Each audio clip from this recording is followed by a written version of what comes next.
विवेक ने जैसे ही अपने शर्ट को देखा, पारा सिर पर चढ़ गया और चिल्लाते हुए विवेक ने सिमरन को आवाज़ लगाई तो सिमरन अंदर तक हिल गई और दौड़कर कमरे में पहुंची। ये क्या है, तुमने मेरी शर्ट को प्रेस नहीं किया और मुझे आज यही शर्ट पहनकर जाने का मन है, लेकिन आप तो हर शुक्रवार को ऑफिस टी शर्ट पहनकर जाते हो, इसलिए मैंने सोचा कि कल प्रेस कर लूँगी। तभी विनीता जी उधर से गुजरती हैं। मेरे बेटे से जितनी देर तूने जुबान लड़ाई है उतनी देर में तू प्रेस ही कर देती। अब मन किया तो पहन लेगा शर्ट। जब तू अपनी मनपसंद साड़ी पहनती है तो ये तो तुझे कभी नहीं मना करता है। सिमरन ने चुप रहने में ही भलाई समझी और प्रेस करने लगी। इतने में उसे ध्यान आया कि वो दूध तो गैस पर ही रख आई है। दौड़कर रसोई में पहुंची, तब तक दूध उबलकर गैस को भिगो गया था। उसने तेज हाथों को चलाकर साफ करना चाहा, पर आती हुई सास की नज़र उस पर पड़ी। तुझे तो कितना भी समझा लो, पर तू तो गलतियों का पुतला है। तुझे तो कोई भी काम ढंग से नहीं करना आता है। ना मेरे बेटे का ख्याल रखती है, ना ही रसोई की चीज़ों का ध्यान रखती है। पता नहीं घर में क्या करती है।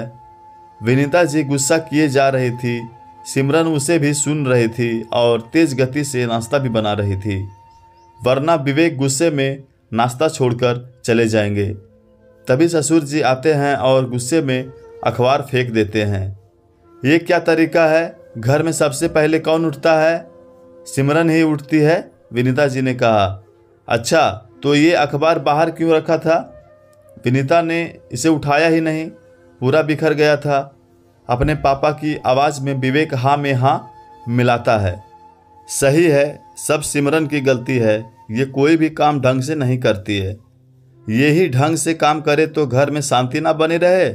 अब फटाफट नाश्ता लगा दे। उसे नाश्ता परोसने में 2 मिनट की देरी क्या हो जाती है? तो विनीता जी चिल्लाकर बोलती है, मेरा बेटा ऐसे ही भूखा ही चला जाएगा। तेरे भरोसे तो शाम हो जाएगी। कोई भी काम फुर्ती से नहीं करती है। ऐसे ही करेगी तो इसकी ज़रूरी मीटिंग छूट जाएगी। सिमरन फटाफट से नाश्ता लगा देती है और विवेक ऑफिस चला जाता है। आधे घंटे बाद विवेक का गुस्से से भनभनाते हुए फ़ोन आता है। मम्मी, सिमरन की गलती की वजह से आज मैं ऑफिस ज़रूरी फाइल ले जाना भूल गया और मुझे बॉस की सुननी पड़ी। सुबह सुबह घर का माहौल ख़राब कर देती है और उसकी वजह से मैं अपने ज़रूरी काम भूल जाता हूँ। ये सुनते ही विनीता जी का पारा चढ़ जाता है और वो सिमरन की फिर से डांट लगाती है। हे भगवान, कैसी बहू पल्ले पड़ी है। मेरे बेटे के जीवन में शांति ही नहीं रहती है। इसकी गलतियों की वजह से उसका दिन खराब चला गया। क्यों रे बहू, तूने उसे याद क्यों नहीं दिलाया कि वो फाइल लेकर जानी है? मम्मी जी, उन्होंने तो मुझे किसी फाइल के बारे में कुछ नहीं बताया, तो मैं उन्हें क्या याद दिलाती। अब तू बेकार की सफाई मत दे। तेरी गलती की वजह से आज उसकी मीटिंग छूट गई। सिमरन यही सोचकर परेशान थी कि जब उसने कोई गलती की ही नहीं तो उसे बेवजह डांट क्यों पड़ रही है। घर में किसी का भी काम बिगड़े, हर गलती का जिम्मेदार सिमरन को ही ठहराया जाता है। इस घर की बहू हूँ, विवेक की पत्नी हूँ, कोई नौकरानी तो नहीं। ये लोग तो ऐसे व्यवहार करते हैं जैसे सारी दुनिया सही है और एक मैं ही गलत हूँ। सिमरन की आंखें भीग जाती है। सिमरन को कुछ समझ नहीं आता है, आखिर वो क्या करे। उसे याद है जब वो छोटी थी तो अपने मम्मी पापा के साथ कितने सुख से रहती थी। एक बार कार में वो मम्मी पापा के साथ जा रही थी। गलत दिशा में सामने से आते हुए ट्रक ने टक्कर दी और उनकी कार के परखच्चे उड़ गए। मम्मी पापा की मौके पर ही मौत हो गई और वो उछलकर दूर जा गिरी थी। उसे उसकी दादी ने ही पाला था, पर वो भी अपने दूसरे बेटे बहू पर ही निर्भर थी। चाचा चाची ने उसे ज़्यादा पढ़ाया लिखाया नहीं। वो पढ़ने में बहुत तेज थी। इंजीनियरिंग करना चाहती थी, पर वो उनको लगा था कि बेकार में पढ़ाई पर पैसा लगाने से बेहतर है इसकी शादी करके इसके बोझ से मुक्ति पा ली जाए। दादी ने समझाया भी, अभी वो 18 साल की है और उसे घर गृहस्थी के काम भी नहीं आते हैं। इतनी जल्दी शादी मत करो, उसे आगे पढ़ लेने दो। पर चाचा चाची ने उनकी बात नहीं मानी। उनकी शादी के लिए एक ही घर देखा, कुछ छानबीन नहीं की और शादी कर दी। शादी के 1 साल बाद दादी की मृत्यु हो गई और चाचा चाची उसे घर भी कम बुलाते हैं। सिमरन को लगता है कि वो अब दुनिया में किसके पास जाकर अपने दर्द कहे, कोई उसकी सुनने वाला भी नहीं है। इसलिए वो अकेले में ही रोकर दिल हल्का कर लेती है। रोते रोते कब उनकी आंख लग गई उसे पता ही नहीं चला।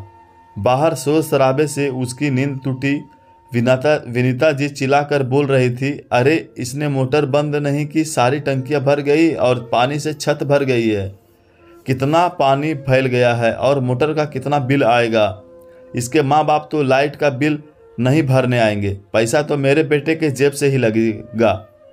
इसका क्या बिगड़ेगा, ये तो मज़े से दोनों समय मुफ्त का खाना खाती है। माँ बाप तो मर ही गए, चाचा चाची ने फूहड़ लड़की हमारे मत्थे मर दी।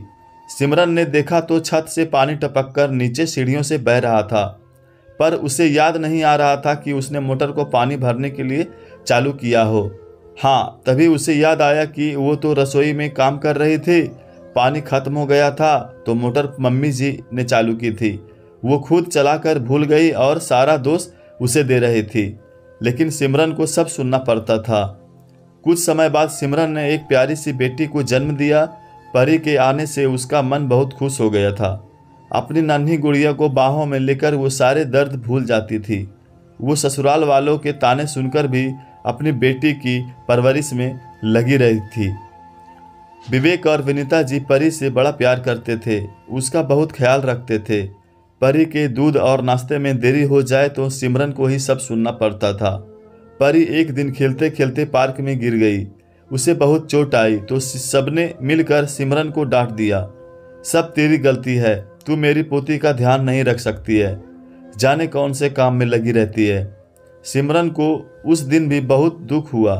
घर वाले परी से प्यार करते हैं, ये बहुत अच्छा है, पर पार्क तो अपने सहेलियों के साथ गई थी, वो तो घर पर थी। हर बार उसे ही कसूरवार क्यों ठहराया जाता है। परी अब स्कूल जाने लगी थी। सिमरन 12वीं तक पढ़ी थी, लेकिन वो हिंदी मीडियम से पढ़ी थी। शुरुआती कक्षा में तो सिमरन ने उसे अच्छे से पढ़ा दिया, लेकिन अब परी 5वीं कक्षा में आ गई थी और अंग्रेजी मीडियम स्कूल में पढ़ती थी। अब सिमरन उसे पढ़ा नहीं पाती थी। परी के नंबर कम आने लगे तो उसका जिम्मेदार भी सिमरन को ही ठहराया जाता था। आखिर वो क्यों अपनी बेटी का ध्यान नहीं रखती है। विवेक, मैं इतनी पढ़ी लिखी नहीं हूँ, तो आप परी के लिए ट्यूशन लगवा दीजिए, आपको तो वैसे भी समय नहीं मिलता है, हमारी बेटी पढ़ाई में पीछे नहीं रह जाए। सिमरन ने कहा, अपनी सलाह अपने पास ही रख। तेरे माँ बाप ने तो तुझे पढ़ाया होता तो मुझे बेटी के ट्यूशन के लिए पैसे खर्च नहीं करने पड़ते। तेरे चाचा चाची तुझे पढ़ाना चाहते होंगे, पर तू ही पढ़ती नहीं होगी, तभी तो हर काम में पीछे रह गई। आजकल की पत्नियां को देखो, बराबर कमाती है, पति का साथ देती है, और एक तू है, बस दोनों वक्त मुफ्त की रोटियां तोड़ती है। ये सुनकर सिमरन की आंखें भर आई। हमेशा विवेक उसे फूहड़पन और मुफ्त की रोटियां का ताना देते थे। आखिर उसकी क्या गलती थी। ऐसे ही सालों निकल गए। सिमरन घर की बहू थी, विवेक की पत्नी थी, पर उसे कभी मान सम्मान और प्यार नहीं मिला। उसे तो बस गलतियों के लिए दोषी ठहराया गया था।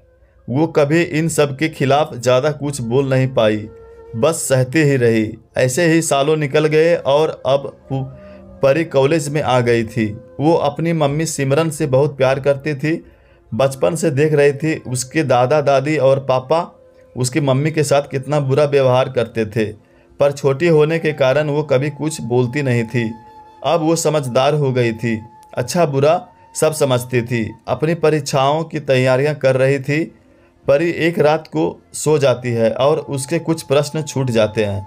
सुबह वो अपने पापा से बोलती है कि पापा कुछ प्रश्न रह गए हैं। ये सुनते ही विवेक का पारा चढ़ जाता है।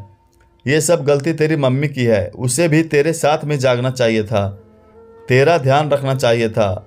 सिमरन, सिमरन, विवेक चिल्लाकर बोलता है, जरा भी सी अकल नहीं है क्या तुझ में? बेटी की परीक्षाएं चल रही है और तू मज़े से सोती है। आज तेरी गलती की वजह से इसके कुछ प्रश्न रह गए हैं। तू रात भर साथ में जागती तो परी परीक्षा की अच्छे से तैयारियां कर लेती। परी के दादा दादी भी सारा दोष उस पर मढ़ देते हैं। सिमरन बरसों से ये सब सहन कर रही थी, तो उसे अब एहसास होना बंद हो गया था। पर आज परी चुप ना रह सकी। आप लोग बस कीजिए, मैं आप लोगों के आगे हाथ जोड़ती हूँ। ये सब आप तो बंद कर दीजिए। मैं बचपन से ये सब देख रही हूँ। पापा, आप क्यों हर गलती का ठीकरा अपनी पत्नी के सिर पर फोड़ देते हो? गलती चाहे किसी ने भी की हो, पर उसके लिए दोषी सिर्फ मम्मी को ही क्यों ठहराया जाता है? मम्मी कोई पंचिंग बैग है जो जब आया एक मुक्का मारता चला गया? और मम्मी सब सहन करती रही। पापा, आपने अपनी पत्नी का ख्याल कभी नहीं रखा। ये आपकी सबसे बड़ी गलती है।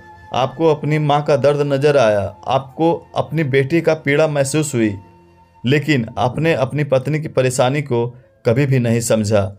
पापा, मम्मी पापा बचपन में उन्हें छोड़कर चले गए, तो इसमें मम्मी का क्या गलती है? उनके चाचा चाची ने उन्हें पढ़ाया नहीं, जल्दी शादी कर दी, तो इनकी क्या गलती है? इन्होंने हिंदी मीडियम में पढ़ाई की है, तो इनकी क्या गलती है? आपने हमेशा अपने पत्नी को दबा कर रखा, इनके सम्मान की धज्जियां उड़ाते रहे। आप हमेशा से मम्मी को डांटते रहे। मम्मी ने कभी पलट कर जवाब नहीं दिया। मम्मी से सबसे बड़ी गलती यही हुई है कि उन्होंने अन्याय सहा है, कभी आप लोगों के खिलाफ आवाज़ नहीं उठाई। हर इंसान अपने जीवन में गलतियां करता है, पर उसे उसका एहसास नहीं होता है। पर पत्नी या बहू गलती करे तो उसका ढिंढोरा पीटा जाता है, गलती ना भी करे तो उसे ही दोषी बनाया जाता है। आखिर पत्नी ही तो है, हर बार कसूरवार नहीं होती है। पर यह पुरुष प्रधान समाज है, यहाँ पत्नियों और बहुओं की गलतियों को कभी माफ़ नहीं किया जाता है। पापा, आज तो मैं यहाँ पर हूँ, कल को मेरी पढ़ाई पूरी हो जाएगी, मैं भी किसी की पत्नी बनूंगी, तब मुझे भी हर बात के लिए दोषी ठहराया जाएगा, तो आपको कितना दुख होगा। मैं अपने ससुराल से रोते हुए आपको फ़ोन करूंगी, तो आपको कितना दर्द होगा। पर यहाँ तो मम्मी को ये भी सहारा नहीं मिला। वो रोती होंगी, पर उनका दुख दर्द सुनने के लिए उनके मम्मी पापा नहीं हैं। अपनी बेटी को दुख में देखकर उनकी आत्मा कितनी तड़पती होगी, उन्हें कितना दुख पहुंचता होगा। परी की बात सुनकर सभी के चेहरे पर चुप्पी छा गई। कोई कुछ नहीं बोल रहा था, सब अपने गलत व्यवहार के लिए शर्मिंदा हो रहे थे। पापा, सच्चे मन से बताओ कि मम्मी ने क्या हमेशा बस गलती ही की है? इस घर परिवार आपके लिए हमेशा, हमारे लिए कभी कुछ अच्छा नहीं किया है? फिर हर बार बस उनकी उन गलतियों को गिनाया गया जो उन्होंने की ही नहीं। मैं तो बचपन से यही सब देख रही हूँ, पर अब बड़ी हो गई हूँ, मुझ में भी समझ आ गई है। पापा, क्या दादाजी और दादी जी ने कभी कोई गलती नहीं की? शायद आप लोगों के अहम ने उसे स्वीकारा ही नहीं। उसका दोषी मम्मी को बताकर आप लोगों मुक्त हो गए। परी की बात का किसी के पास कोई जवाब नहीं था, सब खामोश खड़े थे। पर आज सिमरन की आंखों से बरसों का दर्द आंसू बनकर बह रहा था। आज उसे अपनी बेटी में अपनी मम्मी नजर आ रही थी, जिसने उसके दर्द को महसूस किया। वो परी से लिपट कर रोने लगी और रोती ही रही जब तक उसका मन हल्का नहीं हो गया। पाठकों, कई घरों में पत्नी की यही स्थिति है। उसे हर बार बात के लिए कसूरवार ठहराया जाता है। जो काम उसने किया ही नहीं, उसके जिम्मेदार भी उसे ही बनाया जाता है। पर जो सहती है वो दबती है, इसलिए जवाब देकर सम्मान से जीना चाहिए। बर्दाश्त करने की भी एक सीमा होती है, ये हर बहू को समझ आनी चाहिए। दोस्तों, आज की ये कहानी आप सबको कैसी लगी हमें कमेंट बॉक्स में ज़रूर बताएं, और चैनल पर नए हैं तो लाइक करके सब्सक्राइब जरूर कर दें और बेल आइकन दबा दें। धन्यवाद।